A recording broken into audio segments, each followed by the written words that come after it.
સમગ્ર ગુજરાતની અંદર બાર કાઉન્સિલ દ્વારા સમગ્ર ગુજરાતના વકીલ મંડળોની જે ઇલેક્શન થાય છે એ જ રીતે મોરબીની અંદર પણ વર્ષ 2024-25નો પ્રમુખ ઉપપ્રમુખ સેક્રેટરી જોઈન્ટ સેક્રેટરી તેમજ કારોબારી સભ્યપદ માટેનું ઇલેક્શન યોજવામાં આવેલું હતું આજરોજ તારીખ 20/12/2024ના રોજ.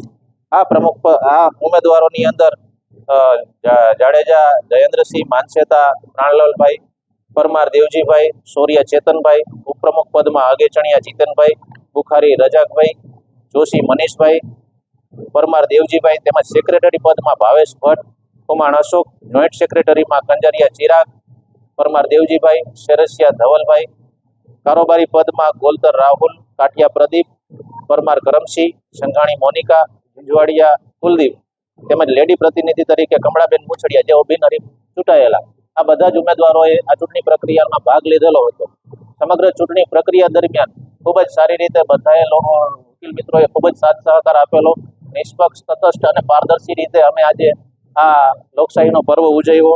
જે સમગ્ર ચૂંટણી પ્રક્રિયા પૂર્ણ થતા અને મત ગણતરીના અંતે અમોએ વિજેતા ઉમેદવાર તરીકે ચેતન સોરિયાને પ્રમુખ પદના ઉમેદવાર જાહેર કરેલા, ઉપપ્રમુખ પદ માટે અગેચણિયા જીતનને જાહેર કરેલા તેમજ સેક્રેટરી પદ માટે અશોક ખુમાણને, જોઈન્ટ સેક્રેટરી પદ માટે કણજારિયા ચિરાગને તેમજ કારોબારી પદમાં પરમાર કરમસિંહભાઈ, બીજા કારોબારી પદમાં સંઘાણી મોનિકાબેન તેમજ ત્રીજા પદમાં ગોલતર રાહુલ અને મહિલા પદ માટે કમળાબેન મુછડિયા બિનહરીફ થયેલા. આમ સમગ્ર ચૂંટણી પ્રક્રિયા ખૂબ જ શાંતિના માહોલમાં યોજવામાં આવેલ.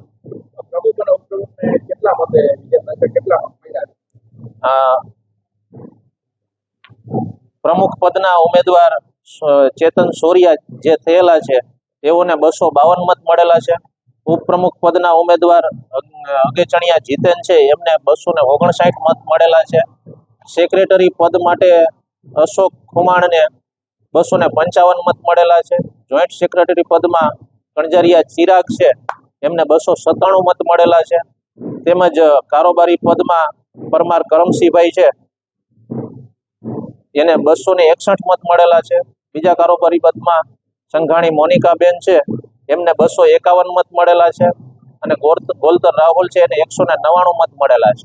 અને મહિલા ઉમેદવાર પ્રતિનિધિ તરીકે કમળાબેન મુછડિયા એ બિનહરીફ જાહેર થયેલા છે. જે મને મતદારોએ જે પ્રમુખ તરીકે જે મત આપ્યા છે તે તમામ મતદારોનો હું ખૂબ ખૂબ આભાર માનું છું.